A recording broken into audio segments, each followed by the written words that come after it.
Thank you, distinguished guests. We're going to continue this conversation on competitiveness, but before I do that, a quick congratulatory note to the International Herald Tribune and the New York Times Company. I'm a product of the New York Times in many ways. I started working for this newspaper when I was 18 years old, and the highlight of my career, oddly enough, was a front page story that appeared in 1999 on the cover of the International Herald Tribune. And so I have very romantic notions about this newspaper and hope that we're here for the 250th anniversary. I don't know if we can all make it, but we can try to hope. Let me introduce what is a remarkable and distinguished panel. Let me start over here with, and come on up as I call you, Mr. Montezemolo, chairman of Ferrari, who's got a lot of opinions on what's going on. Viviane Reding, if you could join us. She's the Commissioner for Justice, Fundamental Rights, and Citizenship for the European Commission.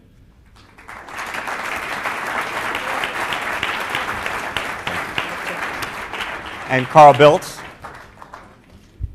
who is the Minister of Foreign Affairs for Sweden.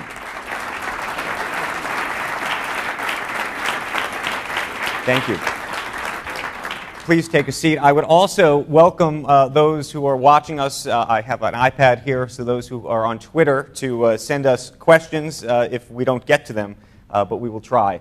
I thought I would try to start this conversation in many ways where this last conversation left off, and I don't know how freely everyone's going to feel to speak on this issue, given you don't have a microphone. We will get you a microphone, and that will happen in just a moment. But the question that I have is this, and it involves Greece, and it involves the Eurozone, and it involves the euro. If we came back here for the 135th anniversary of the International Herald Tribune, 10 years from now, would the euro exist as we know it today? No. 130 years. No, we're at 125 years. 10 years from now. Was it 10 years from now? 10 years from now.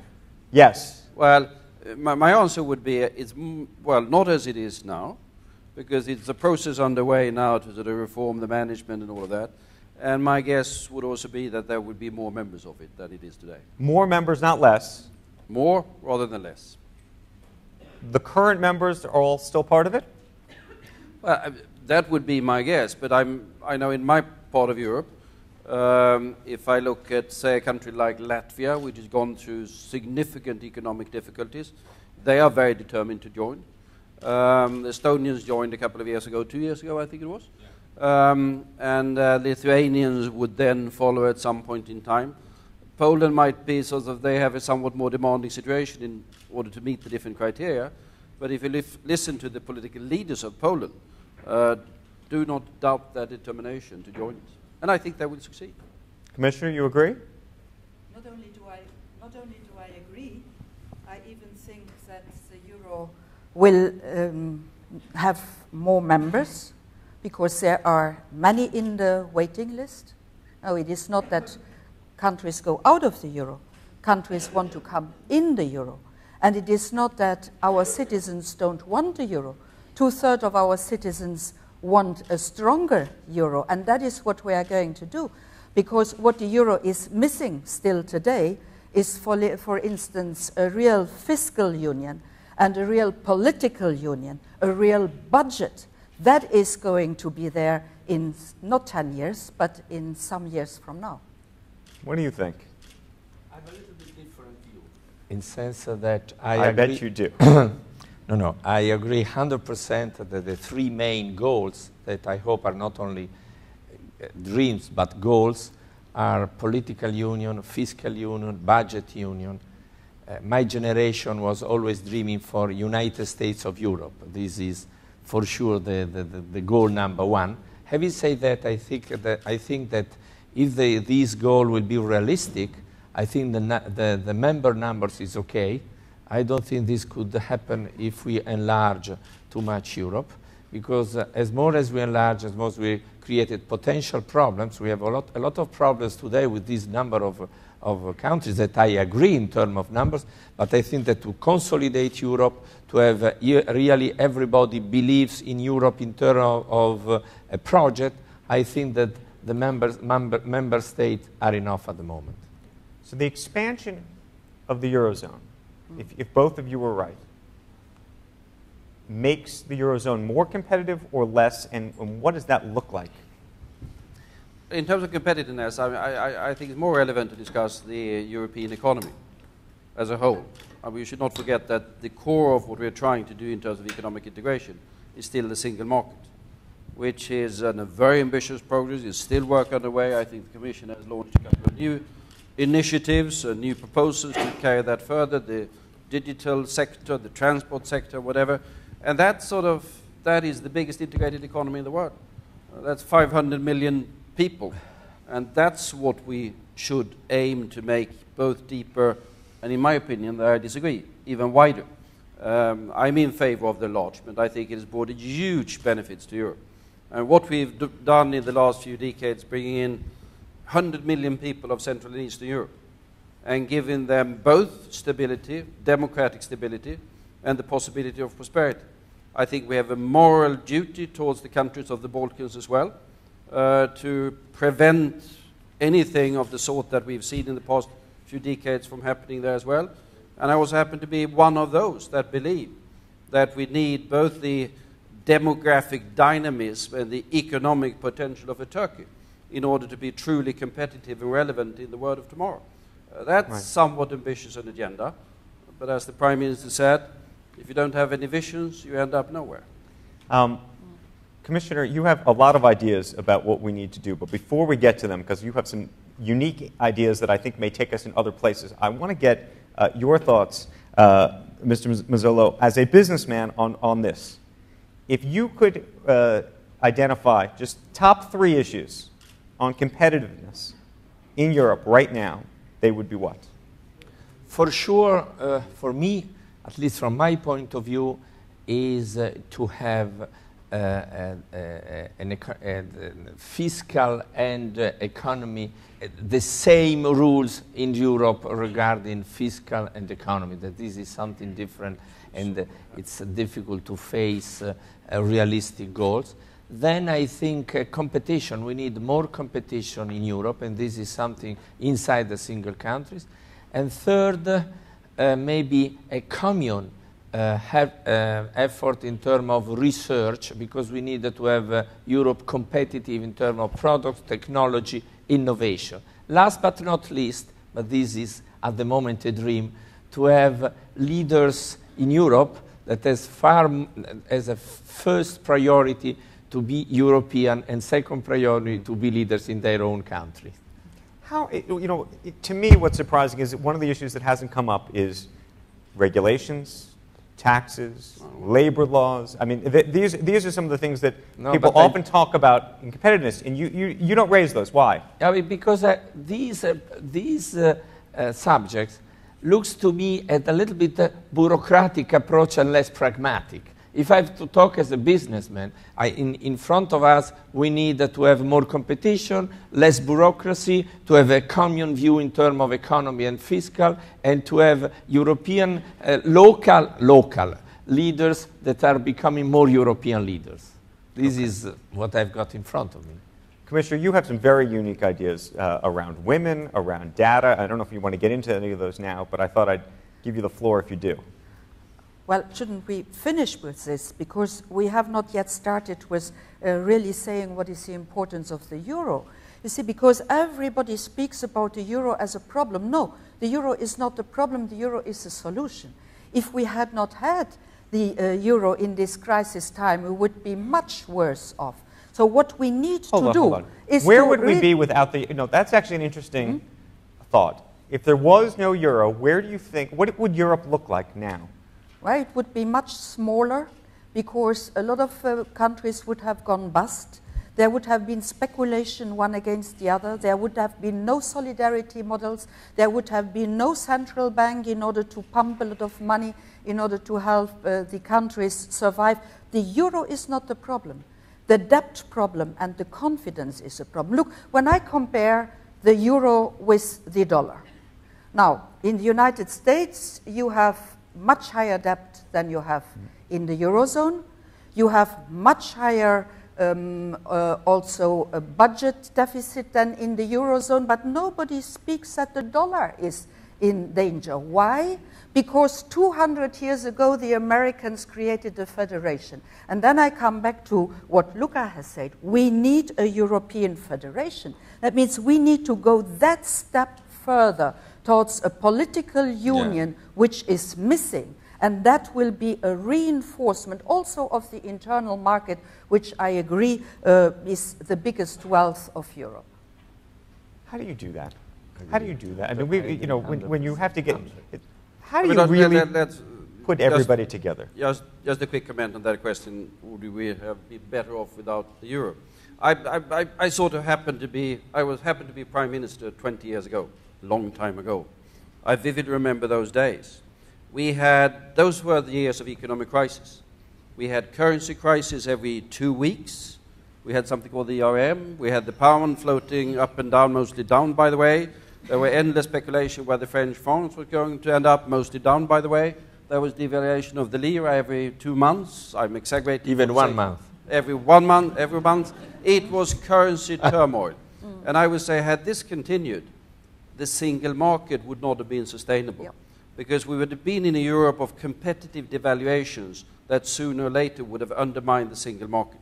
And I still believe that the single market is the crowning achievement, because that is the common rules, the common regulations, a very competitive, highly competitive internal environment that forces structural change in the different economies, and that overall, I mean, we shouldn't forget that when we talk about competitiveness, Europe as a whole has a trade balance with the rest of the world. We don't operate massive trade deficits. So if you measure it by trade balance, even if you take the current account, we have overall virtually no deficit towards the other world. We have balance towards the rest of the world. So, I mean, there are problems, needless to say, in individual countries and inside individual countries. But overall, Europe is not doing that badly. How do you solve the cultural disconnect between the North and the South, between... In Sweden, or...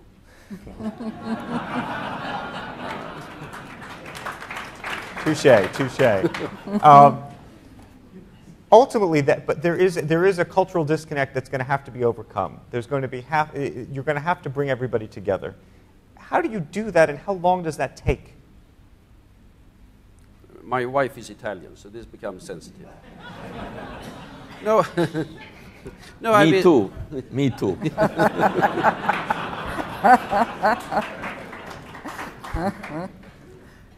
This must be happening in your home. So tell us the story. What happened? But in order to save Carl out of this, you see, the internal market is our strongest wealth. But another wealth we do have is a cultural diversity, and we do not want to give this up.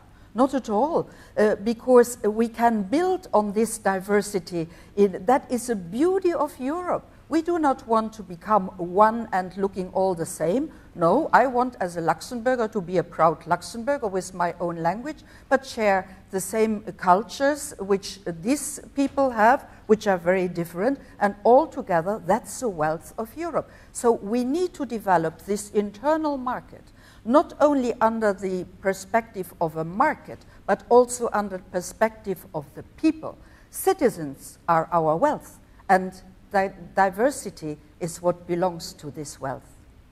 You want to jump in on this now? No, I think that normally we talk about the theoretically negative elements of euro without emphasize the positive. For Italy, no question that the euro was crucial, no question about it. Having said that, we have to tell frankly each other that Germany is the country that has had the biggest advantage with the euro due to even the competitivity of the German economy. I think that the words of the Prime Minister of Greece has been extremely important in terms of today.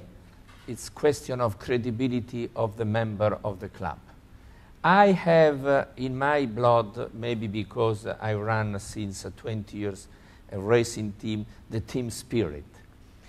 If you are a member of a club, you have to follow the rules. If not, you cannot be in the club. But if you are a member of the club and you are working day and night to follow the rules, you have to be sure that you have the solidarity of the club. If not, it's not a club anymore. And this is a big risk of Europe today.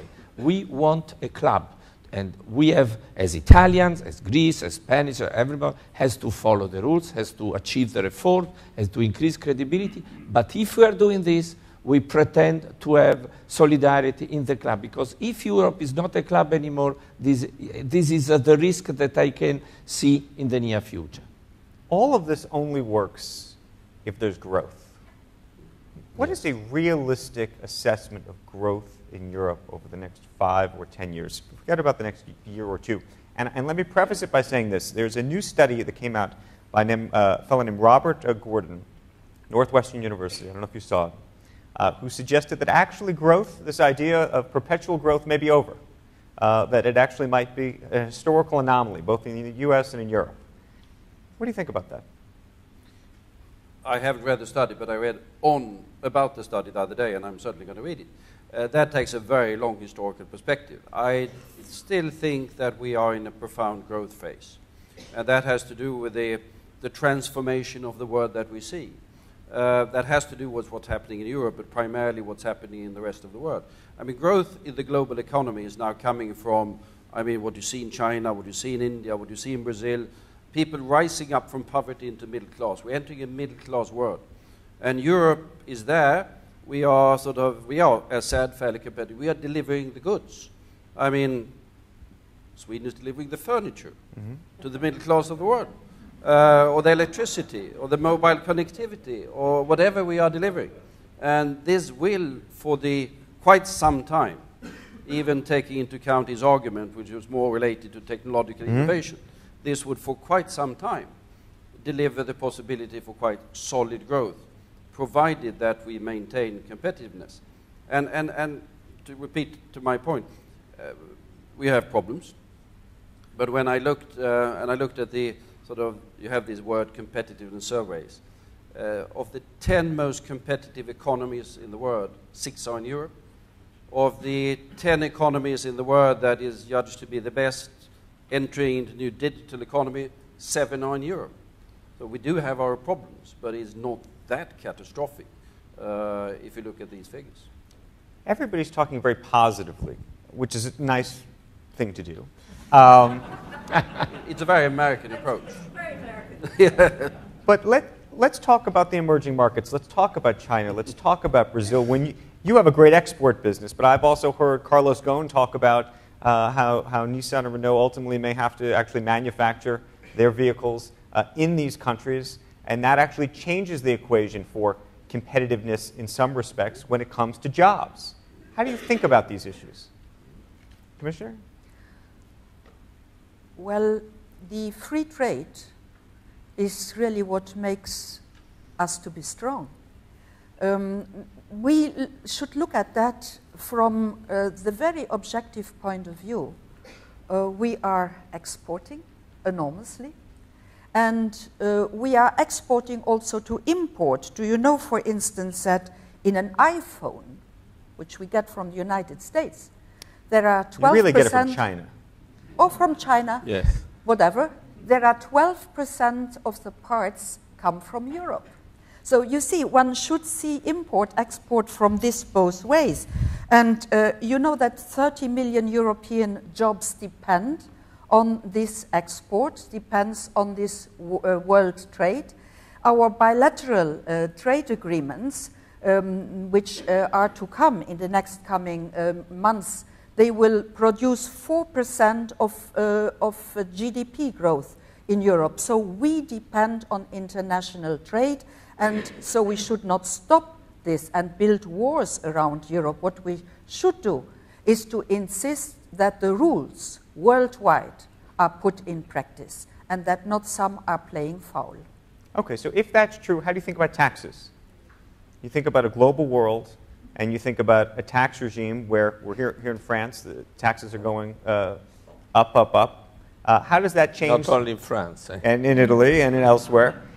When you think about competitiveness, how big an issue, you're a businessman, how big an issue is the tax issue right now? In my business, it's not only in mine, it's becoming crucial for a simple reason. That is a competition between different countries where to produce. We are, as Fiat market leader, just to make an example, in Brazil, and thanks to Brazil, we have good revenue for Fiat that in Europe is in a very deep crisis. The Germans, car markets, they are successful mainly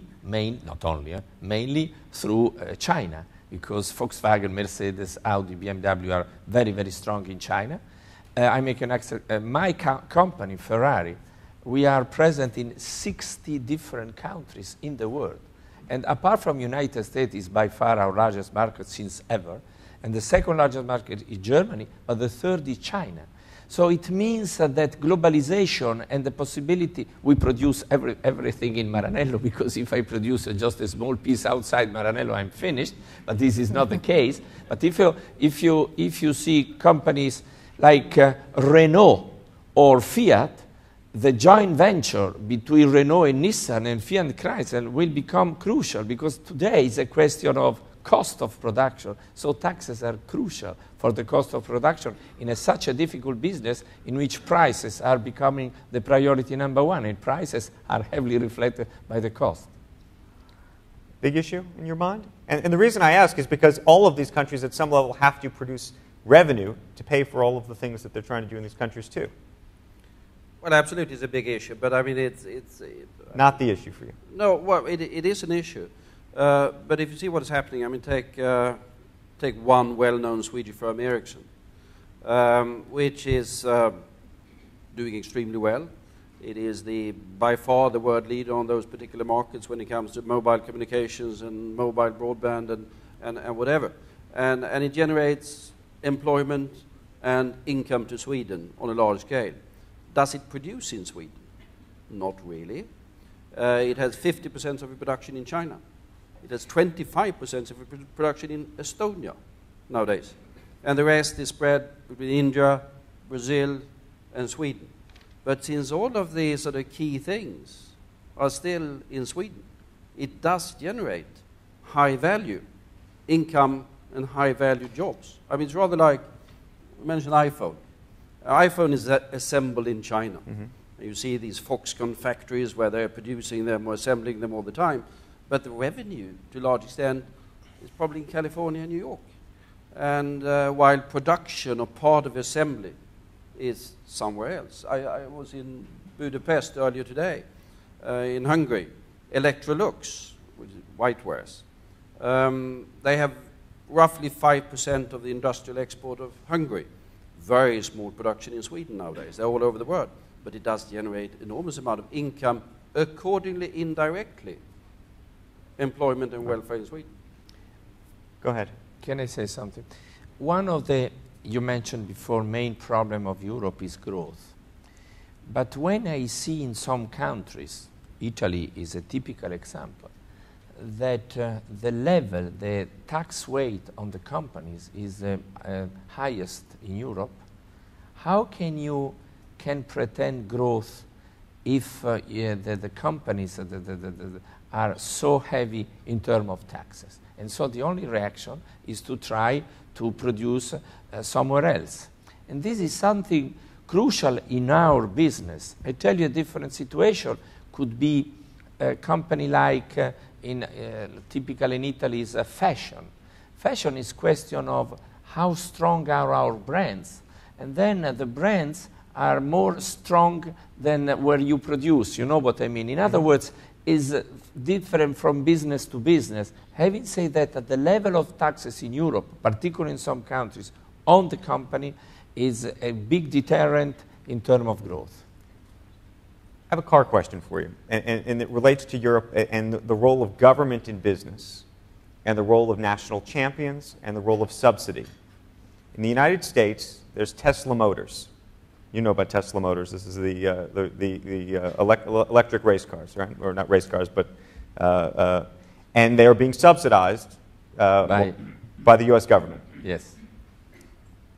What do you think the role of government, whether it's Italy or France or Germany, should be in terms of helping business through subsidies and R&D development? This is a key question that I think is also important in Europe. I tried to say before that, in my opinion, if we look ahead in 10 years, your first question, research, technology, competitivity, innovation in Europe is crucial. But this means heavy investment in research. And sometimes it's the same like advertising. Sometimes I talk with some colleagues. I said, Luca, this year is very difficult. So what they do, they cut advertising. That for me is one, not because I'm here to celebrate the next 100 years of Herald Tribune, but if you cut advertising, maybe you can have a fantastic fiscal year and then you lose a lot of market share in the future. The same is the research. Normally, all the coalitions say, we cut research because at the end research is not so popular. When I was chairman of Confindustria in Italy and I talk about school, education, research, was not so popular like if you talk about unions, if you talk about taxes. So it's also a question of culture. I think innovation is becoming crucial for the competitiveness of the product. But innovation starts from the school and starts from the capability of the single coalition to invest in research. This is the reason why in my business, what Obama did in America, I think was correct, was to try to General Motors and Chrysler afford a little less, but at that moment they've been really in big and deep crisis. If I give you some money and you have to give me back, could be a risk, but could be good in certain moment. In my opinion, what is crucial is to give to Italy and Germany. We are the best maybe in Europe in terms of manufacturers, in terms of... so you need to have a sort, in the single country, to have a sort of, how can I say, industry policy in which you invest in the key business of the country. Does that tilt the competitive playing field, though? Does it tilt the competitive playing field when a government has one hand helping one business or another? No. Okay, I don't want to talk of Sweden because I've been last time in Sweden when I was a rally driver, but I know the situation. You know, Sweden, just to make an example, for sure they have given attention to some technology, the telephone, in which Sweden is market leader. So I think that you have to make some choices. In Italy, we have for sure 4 or 5 important sectors in which you have to invest in terms to become even more competitive. You cannot put money everywhere, but for sure car manufacture in Italy, in America, are key business, not only for direct employment, but also for indirect employment. So I think it's normal to put money in some priority goals of industry policy in the country, without give to the state the possibility to do so much. In Italy, I hope that the state make a step back, not a step forward, and is more concentrated in the core business of the state. In other words, I want to have a more relation between how much I pay in terms of taxes and how much you give me back in terms of services, instead to give money to somewhere else. Commissioner, both of you are nodding. So yes, I really would like to come in on this, because what Luca says before was very important. There are 2 elements which you have to invest into even if you don't have any money left, and that is research and education. Without those 2, we will never get competitiveness, we will never get out of crisis, or if we are out of crisis, we will fall again into crisis. So these are 2 essential elements. And look, we should also learn from the past. If I take Finland, Finland had a huge crisis in the 90s. It cut costs everywhere, and it invested into research and education, and look where Finland is standing today. So that is a lesson to be done. But then we have, well, education is part of the national responsibility, but research is part of the European responsibility.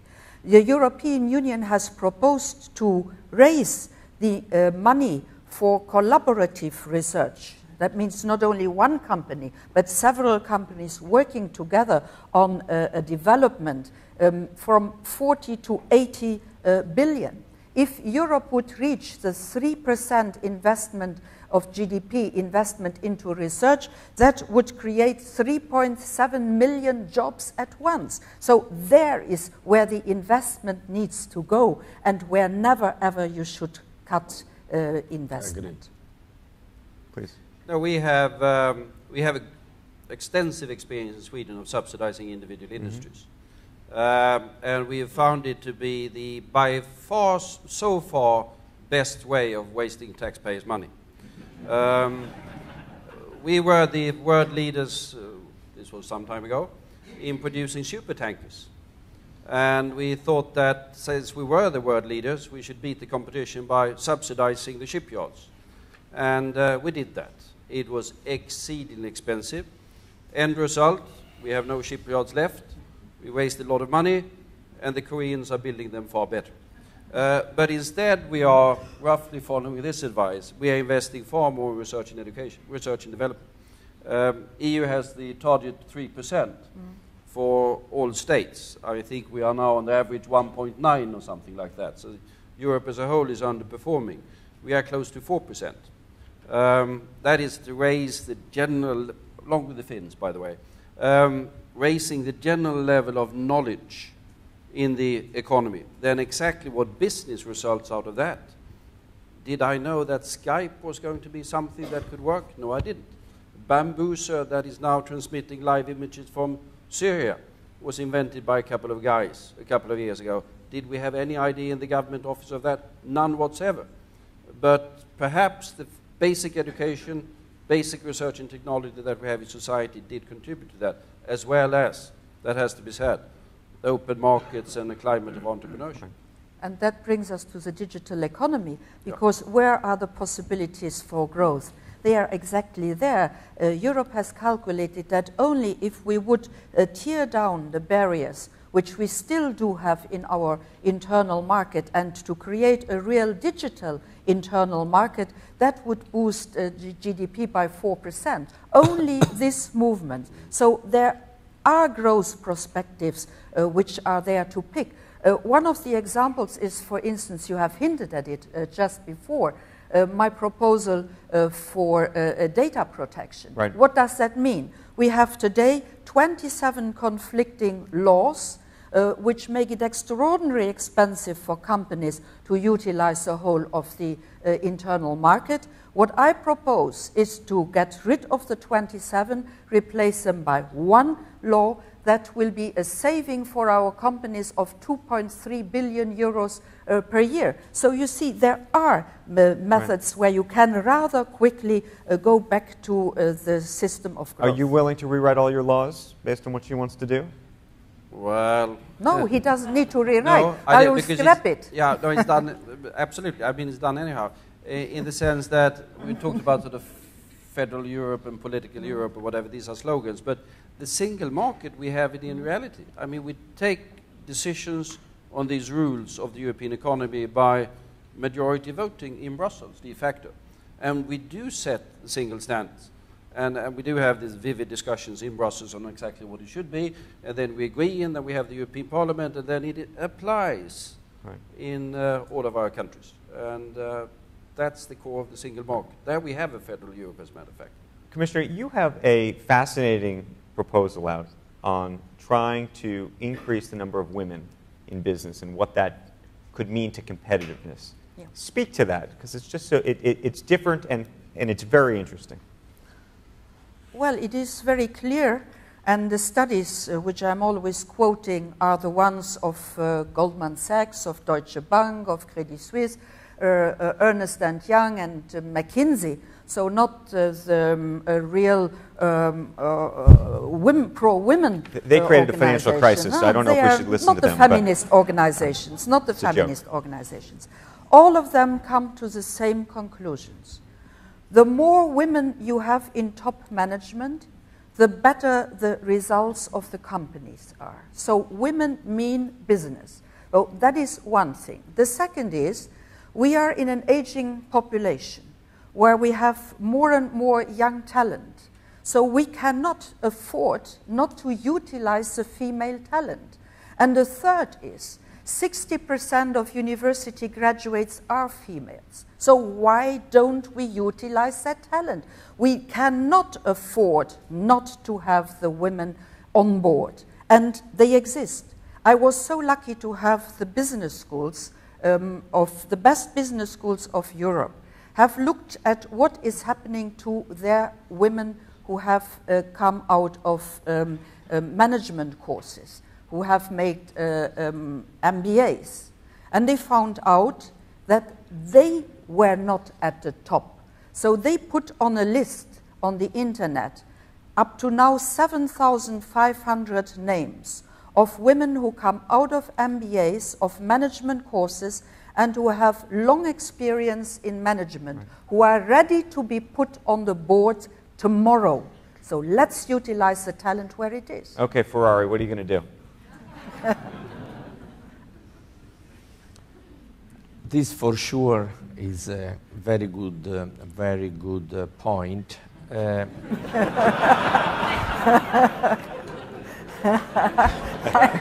This is dangerous territory. In the industry, I'm talking now of even workers, because in my company I have women very good in different, not only in the management, not mainly in the management, I don't have many, to be honest, in Ferrari, but we have a lot of very good women in the factory. This means to help to create room for the women. This is welfare. This is give the possibility for them to have a school for the children, because I did in my company, in Fiat in Torino, when I was chairman of Fiat, and now in Maranello, come si dice gli asili, when they are child. Kindergarten. Yes, kindergarten, at our expenses. Because at least in Italy, the welfare expenses are 90% for health care and for old people, but we don't have money to do this. If you want more women in the company, in the factory, to work, you have to do a policy for have the women, because if not, they cannot. They are not allowed to work if they have to take care of the children. But having said that, I have to say that when I've been the chairman of one of the best private university in Italy, I agree with you, the best student by far as a degree, they've been women. Right. So I cannot agree more with you. Then I can add one more point. Even in the political arena, we need more women, but we have to be very careful what kind of women we make the choice, at least in Italy, to put in the parliament. That's it.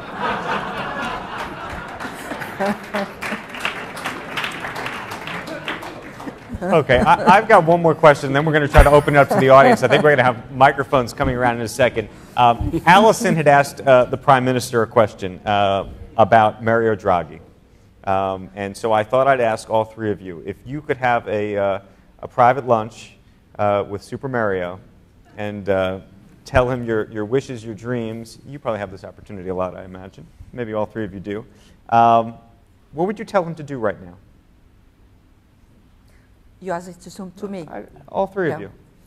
Well, I would ask him first to serve good Italian food and good Italian wine, cultural diversity.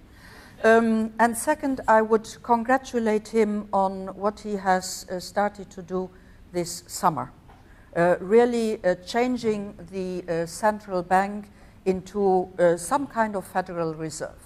And that is the way we should go. And thank you to Mario Draghi for having gone this way. You're going to thank him as well? For the food, yes. distinctly. But I would say to him, which I don't think I need to say to him, continue to repeat the basic message, that if we are going to get Europe, all of Europe, back and growth better, it is the structural reforms in the individual countries that is decisive. It's not monetary policy or monetary easing that is the long-term answer. It is not. It is the structural reforms of the different economies. That the monetary policy helps on the margins during that particular period.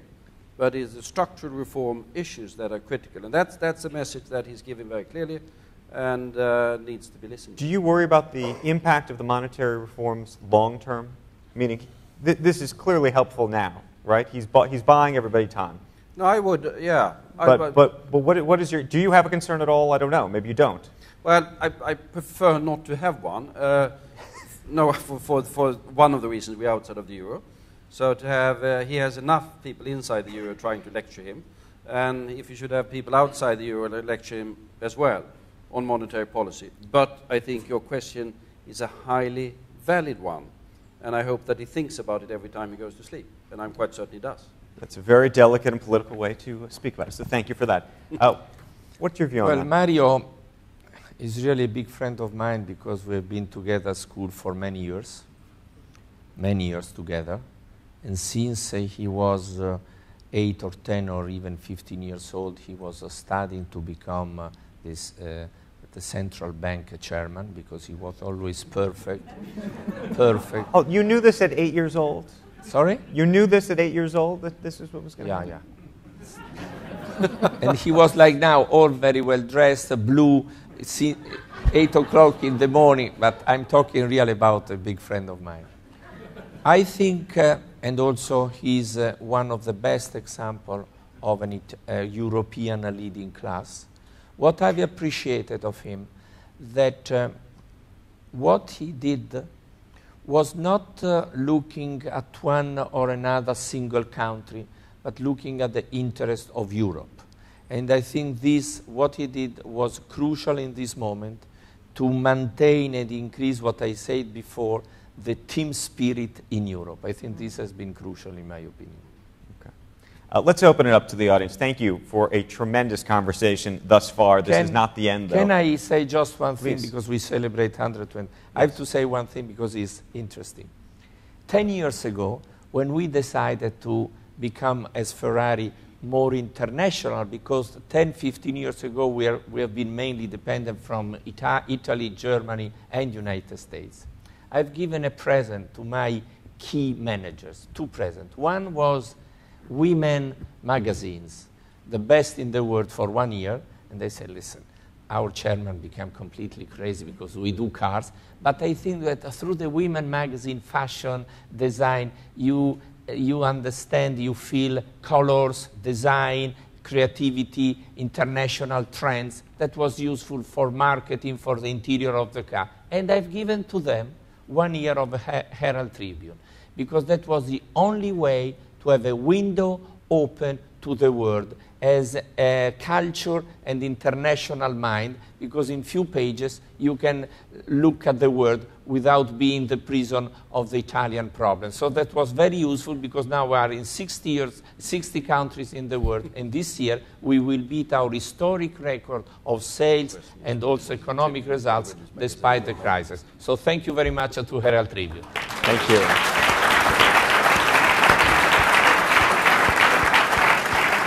A man after my own heart. You should make your comments aloud. No, I mean, the key question is whether your commercial success was due to the women's magazine or to the Herald Tribune. It was a good mix. Let me put it this way. We do have microphones coming around, and I imagine we have some questions. If we don't, I may be forced to call on some people I know in the audience, but I do think we have a question right there.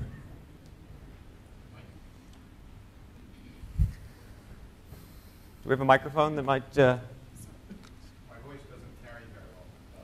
I'm the Iraqi ambassador to France. And as you can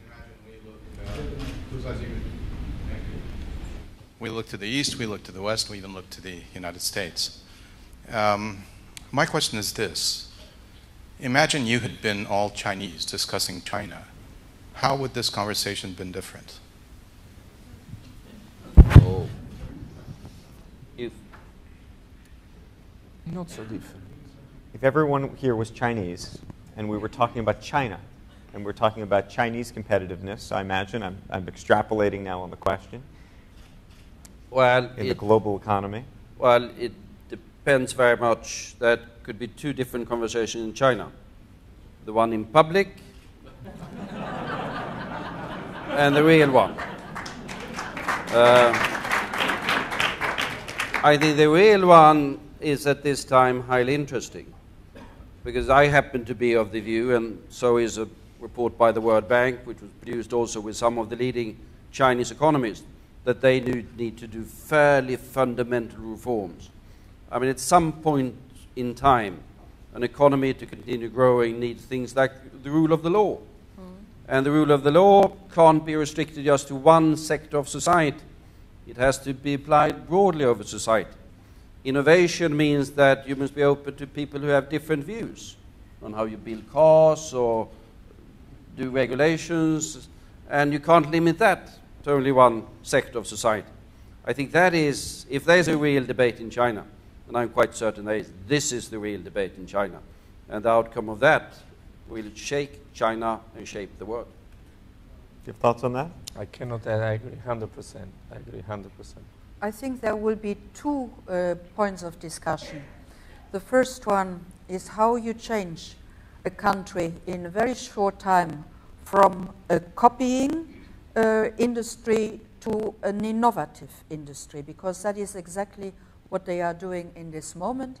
And the second, how do you manage, without civil war, to install the rule of law and the equality in such a huge society with so many cultural differences? Great answer. Yes, ma'am.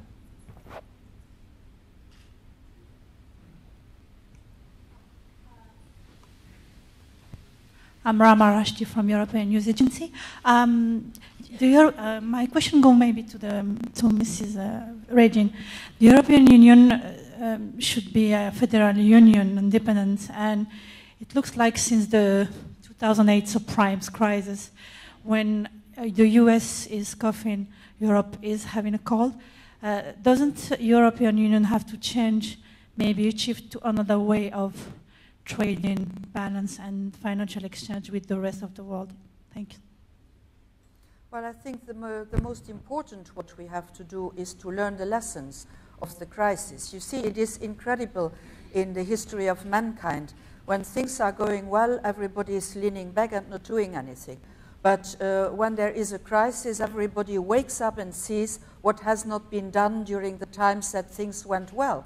Now, we have learned a lesson. And we have seen that, for instance, if we want the euro to be this strong currency, it will be after 10 years, well, it is absolutely essential that, for instance, we create a federal reserve, that we have a minister of economy and of finance, and that we go to the federal Europe, which the president of the Commission has announced some weeks ago. That is exactly what is in the making, and you will get the news in the next coming weeks of our heads of state and of government who will go to this way. Let me just interject. Both of you, actually everybody on this panel has been very positive about the future of the euro, about where it's going, the importance of it. What do you worry about? Is there any worry you have about this not happening? And what happens if it doesn't? And what are the key triggers and the issues that keep you up at night about this? Well, quite a number of different things. I mean, we are in an extremely competitive, extremely dynamic global economy. We have the rising other powers. Even if we are sort of in the individual economies or individual enterprises, if we are successful today and competitive, there's no guarantee whatsoever that we will be tomorrow. I mean, just to take one of my other sort of Swedish example of, I mentioned Ericsson before. 10 years ago, Ericsson was making telephones. They don't make any telephones any longer. 10 years ago, they had a number of global competitors in what they are doing now. None of them exist today. Their number one leading competitors today are all Chinese. They did not exist 10 years ago. So we must keep up the structural change, the dynamism of our societies. And that will come under increasing strain. We have the demographic challenge, we have the political challenge, which was mentioned, of getting sort of the globalization truly accepted. I mean, there are different divides in Europe. One of them is between those who see globalization primarily as a threat and those that see globalization primarily as an opportunity. I'm distinctly of the later school. But there are the other ones, and if the other ones were to get the upper hand in decision-making in this united political union that we de facto have, then I think we're heading for trouble. If we have the globalization is a good school, and Europeans are by nature globalizers, we invented globalization. Can that be said to an American audience? We invented globalization.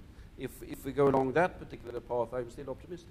How much time do we have to make this work? Meaning, when people talk about globalization, there now is a real debate going on about whether this is a good idea, whether the pie can continue to grow, whether, especially in developing countries, that pie may ultimately be shrinking, and what that ultimately means. The challenge, I'm not worried by that, but what I'm worried are some of the sort of global challenges. The climate issue is real. I'm at the moment, among the things I do, or Sweden, we are chairman of something called the Arctic Council. And if you don't believe in climate change, come to the Arctic and you'll see it. We have the ice melting. The Arctic ice has an historic minimum now. Temperature is rising twice as fast as anywhere else. It is for real. And it brings vast problems. We must tackle those.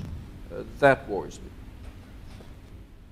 Go ahead. I absolutely agree with Carl that, well, one should sleep well during the night, but one should not fall asleep during the day, because we have to move on and on and on and change and take risks, but also believe in what we are doing. If we politicians don't believe in what we are doing, and you have heard the Prime Minister of Greece, he has to lead his people out of the problem with thinking that he will do it, believing he will do it. If you stop believe that, and if you stop to change, you never get it done. And then I think this discussion, do we need globalization or don't we need globalization, is it good or is it bad, that is absolutely unnecessary. Globalization is there. So the only way we have to do is how do we handle it in order to make it positive for us. But to speak if we want it or not, that's time lost. Right. Let's take a couple more questions in the back, sir. Hello, it's Steve Erlanger from the New York Times, and I wanted to ask Commissioner Reding in particular. Everyone finds themselves pushed toward political union by a currency crisis rather than the other way around. It's a bit odd. Everyone in Brussels seems to think it's inevitable that there'll be more political union, more oversight, more Brussels interference. The French don't like it. There are a lot of people that don't like it. Your citizens don't like it. And I'd like, it's not I'm sure you've answered it before, but it just seems to be, one more time, an elite project with very little reference to the people of Europe. And I would ask you how you fix that. Thank you. Great question. Great question, and a very down-to-earth answer. The first one is that to have a political union is not coming out of the blue. When we created the European Union in 1957 with the first Treaty of Rome, that was already in the agenda. And when the former Prime Minister of Luxembourg in 1970 made his design of what a monetary union could be in the future, he was the father of the euro actually, he had already put an economic and a social and a political union with a big control of the European Parliament and the central bank in the design. So we are doing with delay what we should have done already before. And then something which we always hear in the Anglo-Saxon world. When we do Europe, when we build Europe, it is to give power to Brussels. No, it is to give power to the citizens of Europe, because they are strong when they are united. They are strong when they can decide together on the lawmaking. Now, Carl Bildt just has explained that there is no single legislation which comes out of the European Union without the vote of the European Parliament. So this is a democratic system. Now, what can we do in order the people to be included more? We are in this moment preparing the new Europe in a complete different way of political action. Normally, politicians think about a law, think about a treaty, and then they go to their citizens in order to get their vote. What we are doing now is the other way around. We have started with going to the citizens, not needing their vote, in between election times, for the European Year of Citizens and the citizens' dialogues, online and offline, in order to have the people in to tell us what is their wish of Europe, what are their fears, what are their dreams, so that we can take in all of this in order then to build, after the next European elections, this strategic new federal Europe, which will need a new treaty and which will get a new treaty. Mr. Montezemolo. I want to go back just 1 second to your first question, where we want to be in 10 years in Europe. And I have to say that apart from the globalization subject, because I cannot agree more when we say that globalization is there, and the question is how to deal with, but globalization is a big opportunity for in our business, is a fantastic opportunity, but not only in our business, thanks God.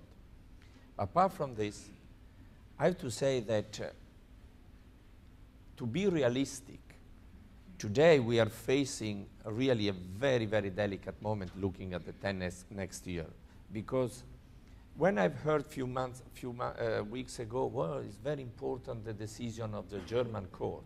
For me, it was far more important the decision of Holland election from the for the young people, a new generation. Do they believe in Europe or not? Because we have faced a couple of years in which the European dream was in big crisis in few countries.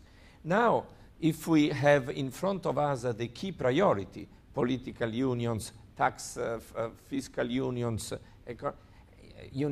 we are still far from them. So we have to work in this direction, sharing priority points and pushing very, very hard. Because if not, we have a dream, but to transfer the dream in effect, there is still a long way to go, unfortunately, in my opinion. We have a couple of questions. I just want to put one person on the spot, if I could. And I'm looking at him right now. He's in the audience. Roger Cohn is one of my favorite columnists. And he just tweeted, you probably don't realize, but there's a Twitter feed of what you tweeted. Oh, you see it right here. So you see it right here. And you said that he talked about globalization, that Europe invented globalization. You said discuss. And since you are one of my favorite columnists in the world, I would like you for just 1.5 minutes, if you would, to discuss. Would you do that for me? Because I gather that you don't agree. Or you may have a it wasn't that I don't agree. It was just that I thought perhaps some other nations of the world might regard Europe's arrival on their shores as something other than mere globalization. And and perhaps, Carl, you'd like to comment on that. As you've given me an opportunity to speak, Andrew, thank you very much. It struck me, Carl, that you were very bullish on the euro. You mentioned all kinds of countries, many of them in the Baltics, that you thought might well join the euro at some point. However, I was quite struck that you didn't mention your own country. Why is that? Because I'm the foreign minister, I speak about other countries.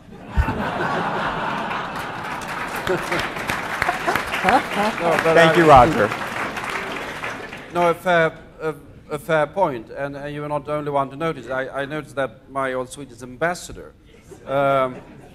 put a question to me where I believe Sweden will be in 10 years' time. I would like to put the question to him as well. And I would, if we take away our present positions, I think the two of us have been in favor of Sweden being part of the euro. We failed in a referendum in 2003. Whether we would have been better or worse off in the meantime, you can always discuss that. Yeah. I think long term, the Swedish industrial economy, the Swedish economy is so integrated with the rest of the part of Europe that we are part of, that we would benefit from being part of it when all of these are fixed. And that's a word to the other debate. We have to carry the people with us. We have to have a referendum. We have to demonstrate that Europe can deliver the results. We don't want to be defeated again. And when we talk about all of these projects of federal and new treaties, I mean, we had that. We had a referendum in France. We had a referendum in the Netherlands. It failed. We must build Europe from the confidence of the people and from the results that we can deliver. And perhaps that sort of gap between rhetoric and reality in European politics needs to be closed before we can move ahead in a more decisive way. But then we need to have referendum on Europe and not on European affairs, but de facto, do I like or don't I like my prime minister? Well, we do have, that's called elections, and we still have those in different countries. Yes, ma'am.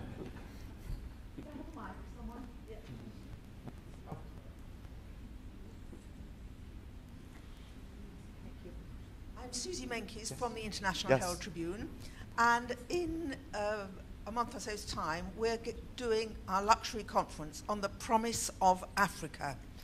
I want to know why all our speakers are so China-centric. There are the countries out there, there's Africa, there's India, there's the whole Arab Spring area, and nobody has mentioned any of these. Any answers? I'm ready to answer. Go for it.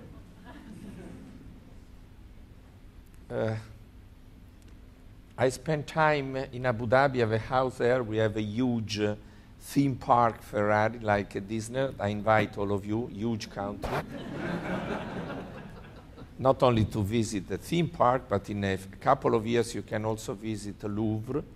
It's different from Dubai. But I agree 100%. I think that China is becoming also a typical example of a bigger country of, let me say, emerging. Now, emerging is not anymore.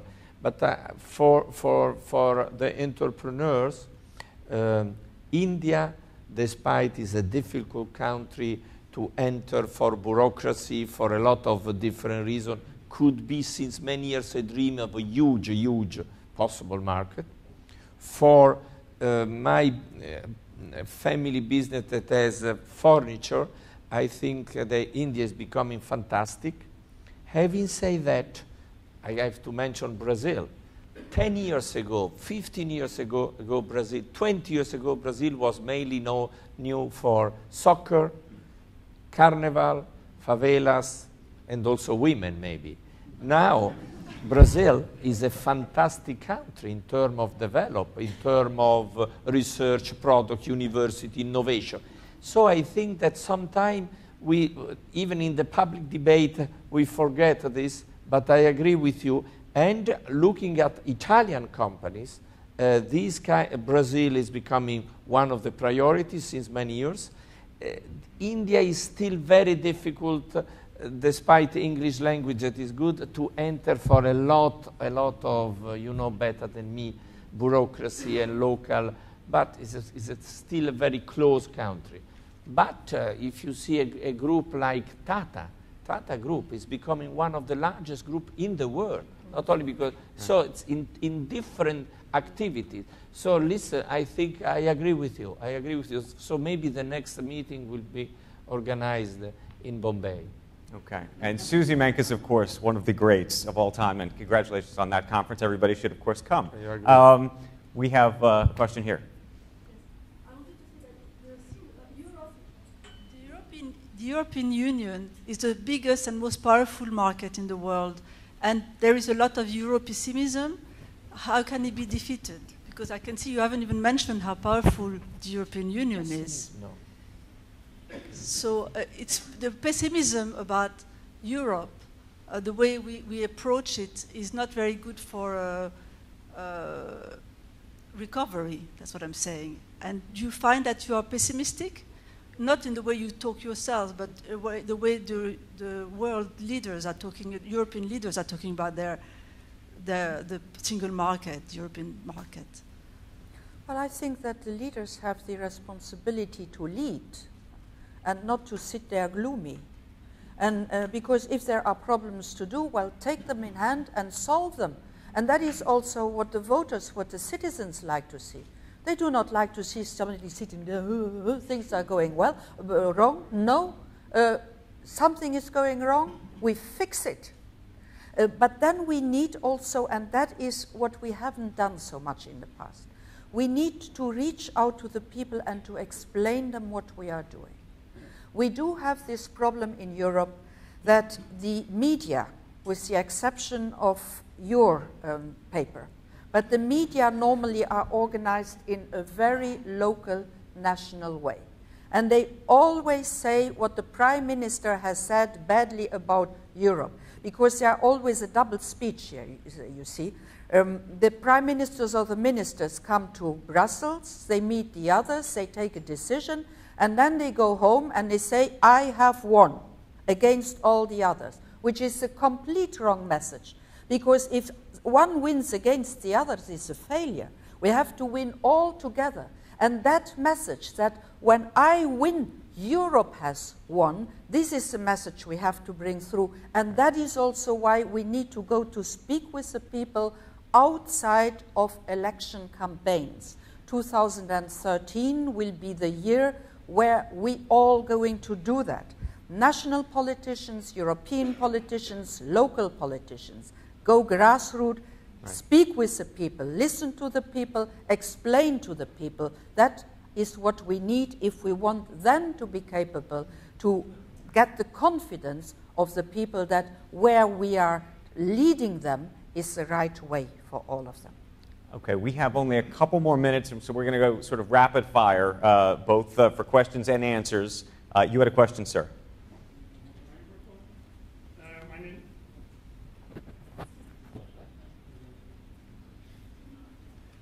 George Pavelex from the Sorbonne University.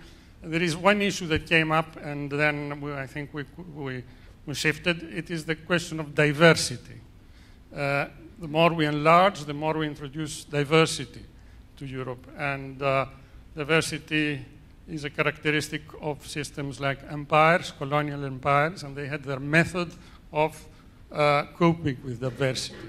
Do you think Europe has thought about how to cope with diversity, which is not only an asset, but brings also problems? Shouldn't we rethink the methods, the institutions of Europe in from the scope of diversity? Europe is sui generis. You see, Europe is democratic first. Empires normally were, not held together by democracy, but held together by centralistic power. Europe is not like this, and that is why we have to invent our own system. It doesn't exist anywhere in the world. We are doing this sui generis system where for the first time in the history of mankind, nations voluntarily share their prerogatives with others. They are not forced by war, as it was normally in the empire, where the nations were taken by war and added to the empire. So a real democracy with free nations who share their prerogatives, that is a very important model, and I think it could be also sometimes in the future a model for the world. And we see already, and there I come to Africa, for instance, where in Africa also they look at how Europe manages to unite very different nations, and they are trying to go to an African way of doing something similar. So Europe as a model, but sui generis, which is growing and inventing itself why it is growing. Yes, Commander, I mean, the issue of diversity, I think, is absolutely key to our future. What is happening is not only that sort of enlargement brings different traditions, national or whatever, into the Union, but the key thing is, of course, that the nature of our societies is changing. Europe is a continent of immigrants, of immigration. Now, I mean, we see that in France, we see that in Sweden, we see that in all of our countries. That adds, in my opinion, richness to our societies long term. But we all know the challenge is short term. The old concept of the nation state is gradually changing. And I think the fact that we are part of this Federation of Nation States, or whatever you call it, that is the European Union, with the diversity there, helps us to manage the increasing diversity inside our own societies. That, I think, is one of the, I mean, ask any politician who's been through any election campaign in Europe in the last 10 years, and he or she will tell you that that is the big challenge. And here the interaction between the local, the national, and the European does help us to make that big transformation, which I think will make Europe even more dynamic and rich in the future. Okay, we're only going to do two final questions. You've had your hand up for a long time, ma'am. Thank you. My name is Marina Niforos. I'm the managing director of the American Chamber of Commerce here in France. You mentioned several times the commitment that Europe needs to maintain on free trade and moving forward with bilateral free trade agreements as an opportunity for growth. And my question pertains to the possibility of a free trade agreement between the US and Europe. And we've heard there have been several meetings in the high-level steering group, etc. But remarkably, in the national arenas, at least in France, where we operate, we hear very little about it. So my question to you is, do you think the crisis that we're going through is an opportunity and it will mobilize momentum behind the process? Is there appetite in Brussels, as well as the national arenas, to move forward and engage into a negotiation? Thank you. The 30-second version. The answer from my point of view is yes. I think it's a good idea. There have been, and it's not only the Swedish government, I mean the Germans, quite a number of others are open to it. One of the problems that has been with it is that it's not that popular in Washington. I mean, to get that through the Congress with the mood against trade agreements there doesn't seem to be immediately easy. But if there's change in Washington, which I would welcome, I think this is a superb idea for the future. Well, it is a fact that the free trade bilaterals between the European Union and other parts of the world are highly beneficial. And it is a European competence. That's why they are negotiated by Brussels for the 27. We try to advance to the direction, but in order to agree to a free trade agreement, you have to have two partners agreeing, and there I hope that the remark which has been done by Carl will turn out to be one of positive response for the next American government. Okay, sir, you've been very patient, so you have the final word. Thank you. My name is Mohan Rao. I don't have a question. I have a comment. You were talking about India, diversity, and everything. And it's very interesting that while Europe is trying to form a more integrated thing, there's a lot of pressure in countries like India to go the other way, where there's some federal states, because India is a federation, of breaking up. So what I think is useful is, while you're trying to integrate diversity and everything else, have a look at how the others are managing going the other way. And that was basically my comment. I applaud what they're doing, right, but there are some risks. Do you want to react to that? Yeah, because that's happening in Europe as well. I would say that the focus in Europe for 100 years or 200 years has been to build the nation state and only the nation state. That is no longer the case.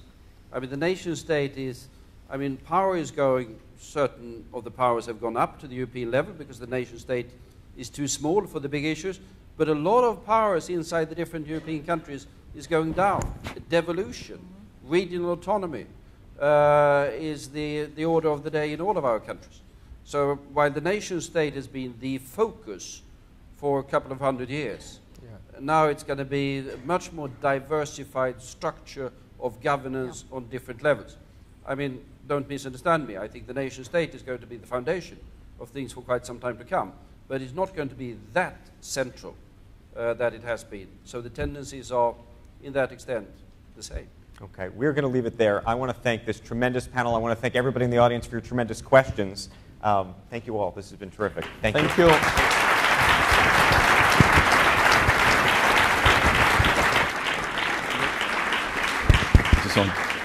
Thank you to our panelists. That was terrific. Luca, you've just become my favorite person in the world. Not only have you given subscriptions to the Herald Tribune to all of your staff, you've invited us all to Abu Dhabi, I believe, to your theme park. So thank you, sir. All panelists, thank you very much. Now, we're going to all adjourn next door to have a drink, a celebratory drink for our 125th anniversary, and we're going to come back here at 8 o'clock for our global dinner party. So thank you. Good night.